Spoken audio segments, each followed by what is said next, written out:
Hi, I'm Larry Castle here with Ken Brown for episode 64 of That's a Good Question. What about Durham, Justice, and Fauci?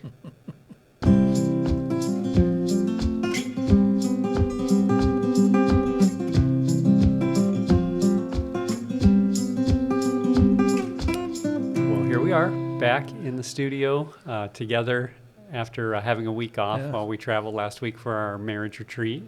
And a few weeks ago, we began trying to offer a biblical perspective on some items in the news, and we discussed things like the chaotic withdrawal from Afghanistan and also the Texas abortion law we had occasion to talk about. And we've been mentioning that we want to give an update to the so-called Kraken lawyers dangling this clickbait out in front of you week after week, and the January 6th investigation as well. So those are things that are on our radar as well. But in the meantime, there's been development that relates to both the first part of the title in today's episode about John Durham, and we hope to say a word about Dr. Fauci as well in today's episode, as we had a viewer write in a question asking whether he lied to Congress about his interactions with China related to the COVID virus. Right. So why don't you start off with telling us who John Durham is, and we can see how that relates to the larger matter of justice. Okay. Well, it is good to be back in the studio with you. And, of course, every week brings issues that Christians want to think about, not simply from, depending on the story, an economic or military, political standpoint, but always to fit it into the larger biblical perspective. Mm-hmm. So this week, Special Prosecutor John Durham indicted a guy that nobody has ever heard of, but many of us have heard of what this attorney who was indicted, Michael Sussman, was involved with. And that's the story about the Trump campaign and the 2016 election, whether or not they were colluding with Russia to defeat Hillary Clinton and then to get Trump elected. Now, this man Sussman was indicted this week for lying to the FBI about who it is he was working for when he fed some information about the Trump campaign and Russia to the FBI. They interviewed him at the time, and they asked him who he's working for, and he said no client in particular. But they have documentation that shows he was working for the Clinton campaign. So the accusation is that he was finding dirt on Trump, and he was passing it on to the FBI on behalf of the Clinton campaign, but he lied to cover up the connection to the Clinton campaign. Now, in fact, that lawyer's firm does do a lot of work and has for years for Democrats, including Hillary Clinton. So if they thought they had information connecting the Trump campaign to Russia, really it would have been malpractice for them not to try to get it out there, and there's nothing illegal about doing that. But if he lied to the FBI to try to cover his true intentions, namely that his intentions were to help Clinton and harm Trump, then I hope he's found guilty and that he pays for his crime. At this point now, he's just been indicted, not convicted, and I think it's frankly a bit of a stretch as to whether or not he's ever going to be convicted for legal reasons that we don't need to discuss. But if in fact he lied to the FBI, I would like to see him convicted and punished. That seems pretty straightforward, right? If you lie to the FBI, you should be brought to justice. Why is this news? You would think it would be straightforward, but that's where it gets interesting and really sad in many ways, because what you said is true. If someone lies to the FBI, then they should be brought to justice. But it appears that, we've entered a political phase where you only believe someone should be punished for lying to the FBI if they are on the other side. Mm-hmm. And I say that because in the last 4 years or so, I have been amazed and saddened at the lengths to which Christian people will go to defend the actions of those that they agree with politically, even if those actions are immoral, dangerous, or illegal. You see, the guy who brought this indictment this week, John Durham, is what I said earlier. He's a special prosecutor, meaning he was appointed for a special purpose to look into something the Justice Department believes is serious enough that it requires someone that's dedicated to the task. So Durham has been assigned to do this since April of 2019. That's nearly 2.5 years ago. And yet most people have never heard of him. Now, when I say most people, I mean most people who don't listen to right-wing media. If you're someone who gets your information from partisan sources, in this case on the right, then you know who Durham is, because those sources have been saying that Durham is going to expose a vast effort on the part of the so-called deep state to get Trump. He was appointed. Does he have Krakens to release too? Is that the hope? He's going to release the Sorry, Kraken. I couldn't He's going to resist. release the Kraken on the deep state. Yeah. He was appointed to find out whether the FBI and other intelligence agencies had spied on the Trump campaign during the 2016 election. The guy who appointed him, former Attorney General William Barr, publicly claimed that there was spying on the Trump campaign, and he asked Durham to look into it, as I say, back in April of 2019. Barr himself actually traveled overseas to find out whether our intelligence agencies were grooming sources to set Trump's people up to make it look like they were colluding with the Russians or other things. Team Trump has been hoping that Durham would find the goods against the deep state. So much so that before the election, Trump was tweeting, "Where's Durham?" He and his supporters were hoping that the truth would come out before the election, expose the deep state conspiracy, help Trump win re-election. So I have two questions for you then. One, has he found a conspiracy? Has he found a link to the deep state trying to get Trump? And then you said this is somewhat sad because too many people seem to think that you should only be punished for lying to the FBI if the person who's doing it's on the other side. Why do you say that? Well, to your first question, whether he's found a conspiracy on the part of the deep state, if he has, he's not informed anyone else in these 28 months that he's been going at it. Now, I don't know what he's going to say in the future, but as of now, after 28 months of looking into it, we've heard nothing about that. And the 28 months is important because even though most people who don't listen to strictly right-wing media had no idea who John Durham is, most do know of another special prosecutor in recent memory, Robert Mueller, who was assigned to look into the relationship between the Trump campaign and Russia. Now, I'll talk more about Mueller in a bit, but his entire investigation was 22 months long. And people complained about how long that was, people on Team Trump. Yeah. But Durham's been going for 28. It really is. I mean, it's something we have to face is, complaining it's taking so long. But on the other side, if you're longing for justice as you see it, you can't take long enough. You got to get to the bottom of this. Yeah, exactly. So, I mean, it's understandable, but we just have to be even-handed in how we apply that. Exactly. Yeah. And here's why then I say it's sad. You have, speaking of lack of even-handedness, you have people celebrating the indictment of a guy for lying to the FBI, who many of the same people defended other people who lied to the FBI who were on their team. You see, friends, when we do that. To be clear, we're not criticizing somebody for being glad that the conviction's happening now. Absolutely. We're just saying, so why don't we apply that consistently? That's what we're saying. Yeah, that's exactly what we're saying. Because when we do that, we support the perversion of justice. And justice is extremely important to the domestic order. When we talked a few weeks ago about Afghanistan, we noted that peace and order are gifts from God.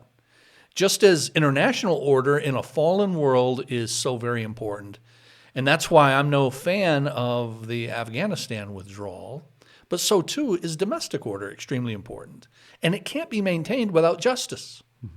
And justice requires truth and nonpartisanship. If lying to the FBI is dismissed when it's your guys doing it, then you're undermining the very justice that God gives us as a good gift of his common grace. Lying to law enforcement or under oath has to be taken very, very, very seriously. Yeah. And that's not a light accusation. You're saying that there are some people, even some Christians, who do not think that lying to the FBI is serious? Yeah, I am saying that. Listen, I learned a new term a few years ago from a pastor friend, a good guy. I mean, he's a friend, who was not concerned at all when people were not just indicted like this guy was indicted this week.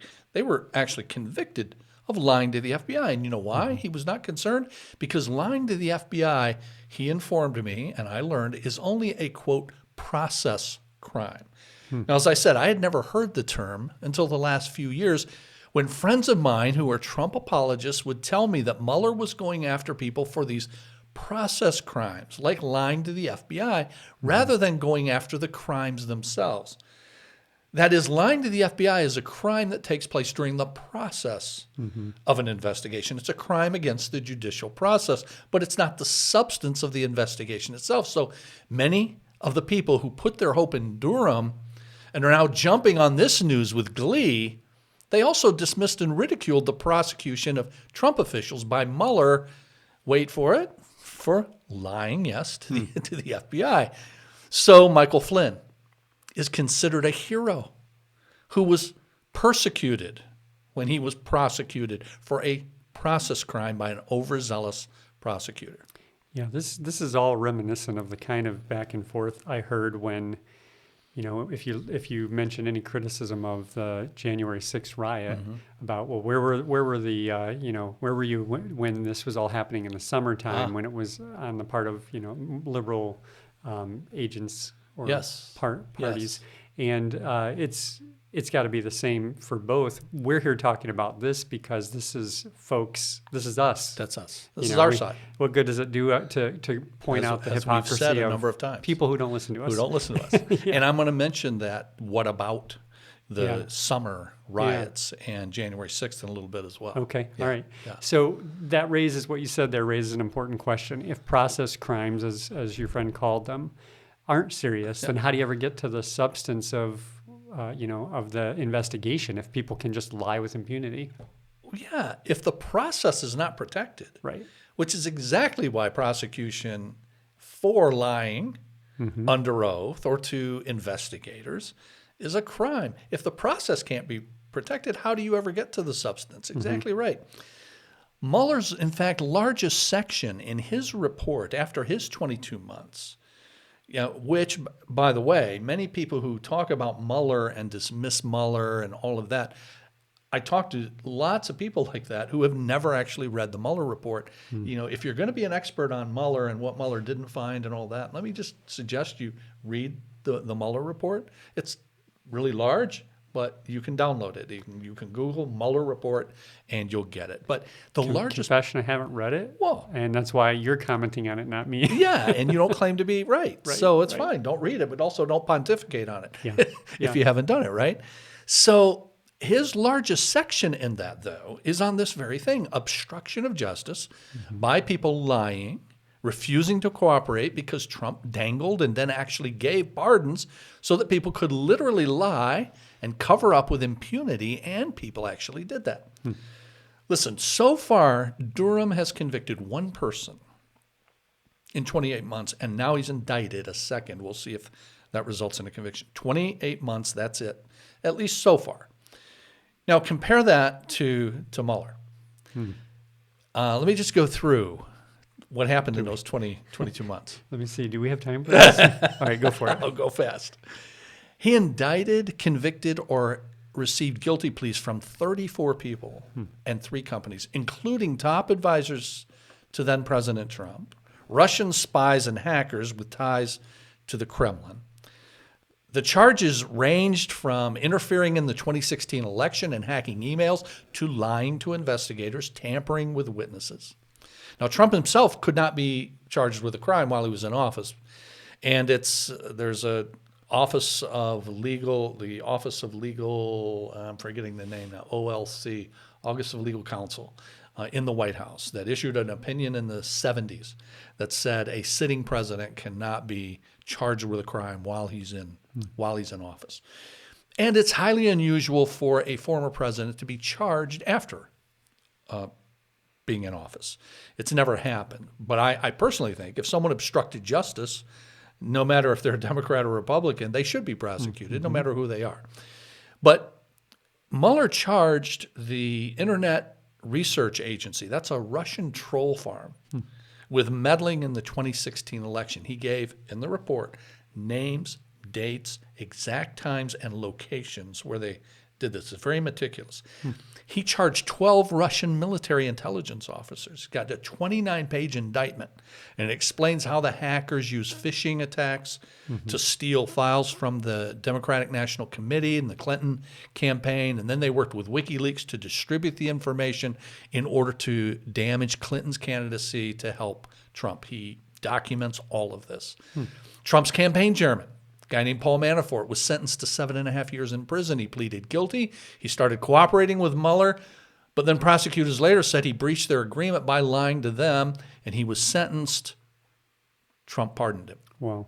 One of the people Manafort was involved with was a guy named Konstantin Kilimnik. He has ties to Russian intelligence. He was a former employee of Manafort's firm.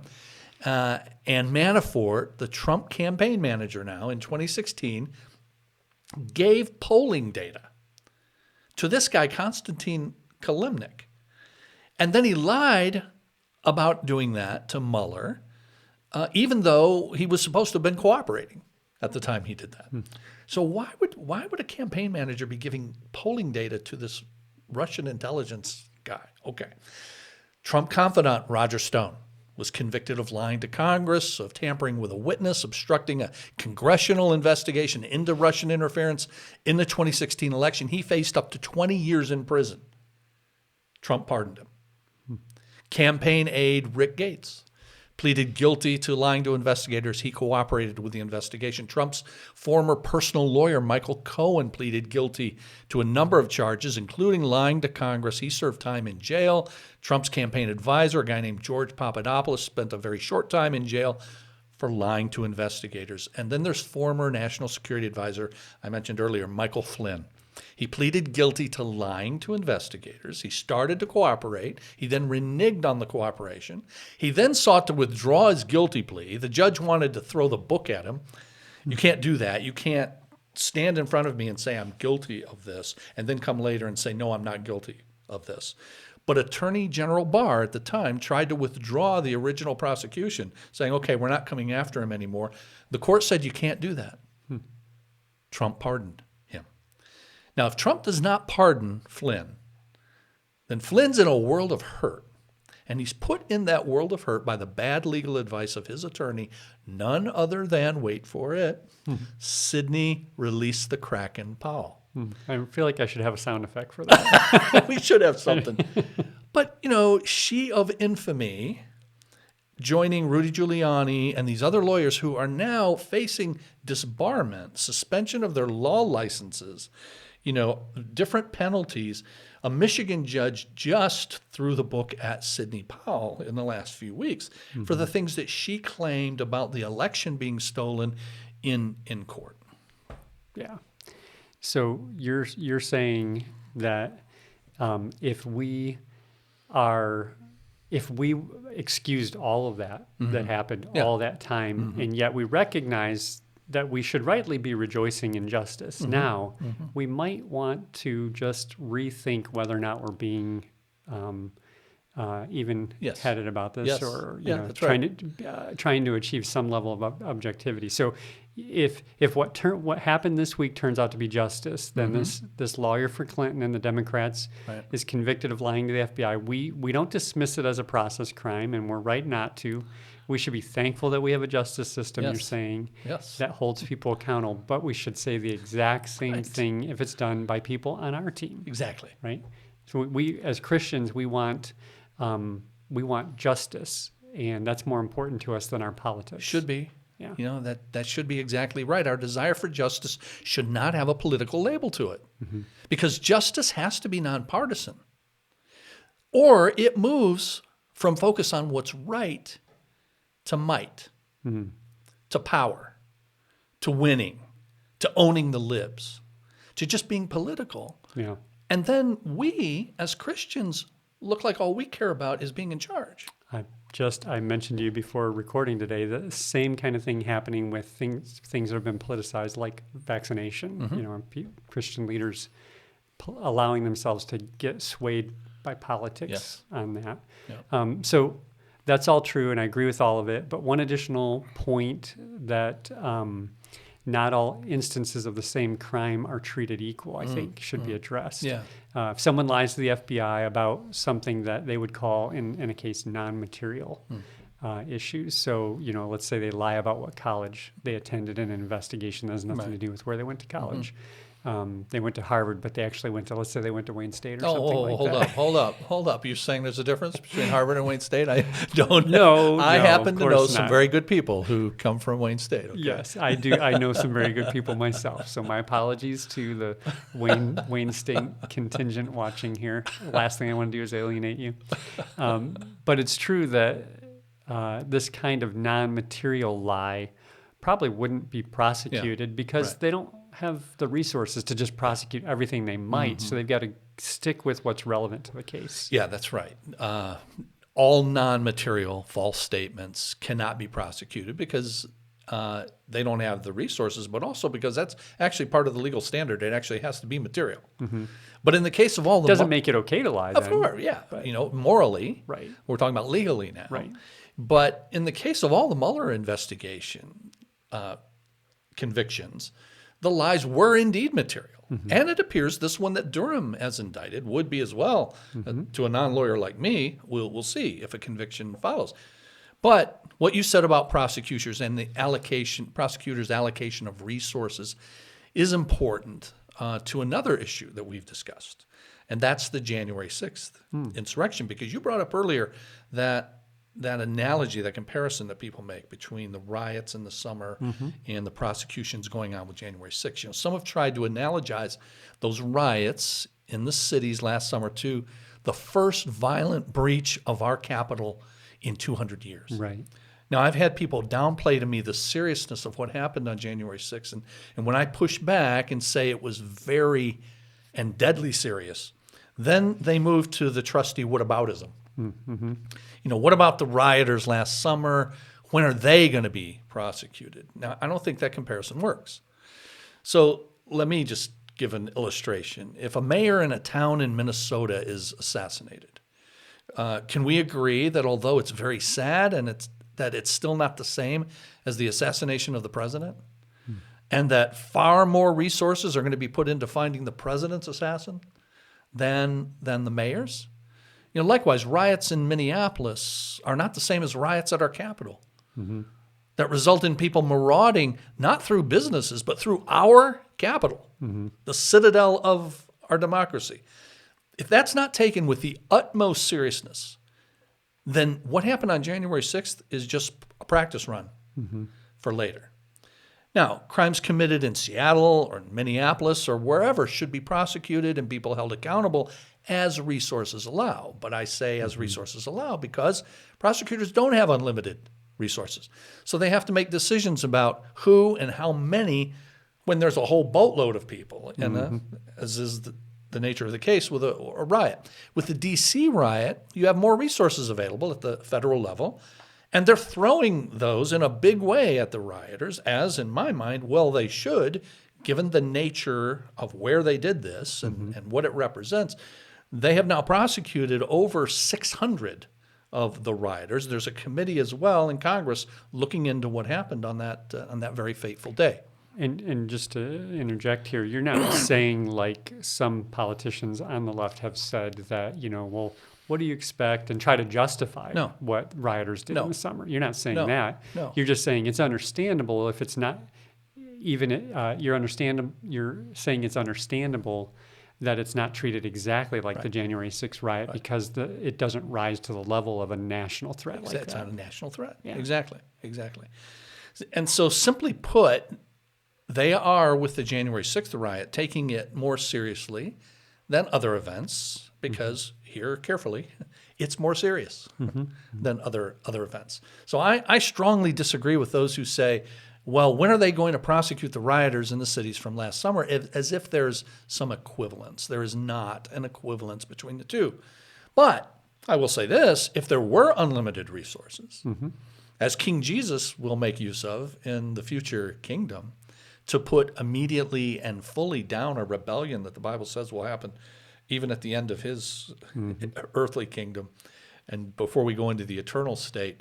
If you had those kind of unlimited resources, I'm completely in favor of doing that, and the larger of prosecuting everybody who commits a crime, if you were able to do it. But the larger point is that for Christians, for those of us who care about justice and our desire for justice, it should never have a political label attached to it.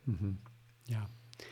Today's questions, the components of the question included Durham and justice and Fauci. So we discussed the first two, but let's quickly talk about Dr. Fauci. Okay. Because a viewer asked us whether or not Fauci lied to Congress when he said that his agency was not funding what's called gain of function research in Wuhan before the pandemic broke out. Well, yeah, a quick explanation and a quick answer on that. Our government does cooperate with other countries on things like health research, and we do give money to other countries for those purposes. We did that for the institute that's located in Wuhan, the city where COVID originated. Now, that research is normally done in a way that it can only harm animals and not people working on the research or others if somehow the virus that they're working on escaped the lab. Now, I've read the recent news account in a publication called The Intercept and other reports that we funded what you mentioned, gain of function in Wuhan, which would mean we gave money to support changing the coronavirus. That's what the gain of function. You change the virus so that it's more infectious and dangerous to humans. Now, even if that happened, nobody is claiming, although I sense that some people are implying, I've never seen anybody actually claim, that it happened on purpose of intentionally endangering humans and causing what we've experienced the last 18 months. But still, if it happened, it would be important for us to know that so that we can take steps for future safety. As for Fauci, I've seen nothing that proves that he lied about the research that we funded in China or anywhere else. Now, let me just say, when you use the word someone lied, are we going to be fair enough to say if someone misspeaks? I don't know whether that's going to turn out to be the case or not, but can we at least admit that there's a difference between those? I'll just go back to... One is simply being wrong. The other is intentionally obfuscating. Intentional is the key word. So I'm going to go back to George W. Bush. George W. Bush, there is, on the left, there's been this persistent claim that he lied about weapons of mass destruction in Iraq. He lied. Bush lied, people died. That's what the phrase. Yeah. That's the phrase, right? And he lied about that. You know, in my considered opinion, it's just unfair. The Clinton administration, before him, thought that there were weapons of mass destruction that Saddam Hussein had. He thought they had them. He didn't make that up. He didn't intentionally lie. He was wrong. Turns out there weren't any. But he thought there was. And his intelligence people had said that there was. And so it was a tragic, to put it mildly, mistake. But that's a difference between a lie and intentionality, as you say. Now, Senator Ayn Rand Paul, named after, as we talked about a couple of weeks ago, who's an ophthalmologist. But he's tried to school Fauci on these things. Every time Fauci comes up before Congress, it becomes this thing, what's Rand Paul going to say? And so he's tried to do that every time Fauci's come before the committee that Rand Paul sits on. And he's accused now Fauci of lying. Even as I understand it, Rand Paul has submitted a referral to the Justice Department to determine if Fauci lied under oath to Congress. I see no evidence that he has, and I see no reason in the world why he would. Here's a guy who's been laboring on things like AIDS research and other diseases for over 40 years, mostly in obscurity. He was mentioned, this is kind of, I think, interesting trivia point. He was mentioned by then presidential candidate, Vice President George H.W. Bush, when he was running against Michael Dukakis in one of their debates. There's video of him mentioning George H.W. Bush was asked, one of the questions they were both asked are, who are some of your heroes in America? And he mentions this young doctor named Anthony Fauci in 1988. He called him a top doctor at the National Institutes of Health, and he's working hard to do research to help in this disease of AIDS, is what he said. So you got a guy like that that's worked for 40 years in research could become a political lightning rod. Is more of a testimony on how everything today, including deadly diseases, as you said earlier, you got Christian leaders out there making vaccines politicized, scientific research, everything becomes politicized, and it's a shame. Yeah. I don't believe he lied to Congress, but if he did intentionally lie to Congress, then in keeping with what we said, I don't care who you are. Yeah. You should be held accountable in the interest of justice. That's good. Well, there you have it. We have answered all your questions, at least those that we raised at the beginning of this episode. So thanks for joining us today. And as we do, always I want to remind you to subscribe to our YouTube channel if you don't already. Hit the notification bell so you know when our new episodes come out. We release a new episode every Saturday at 2. And we appreciate you joining us for this one. We'll see you next time. If you have a question you'd like us to consider, you can send that in to our email address, info@cbctrenton.com, or text it to us at 97000.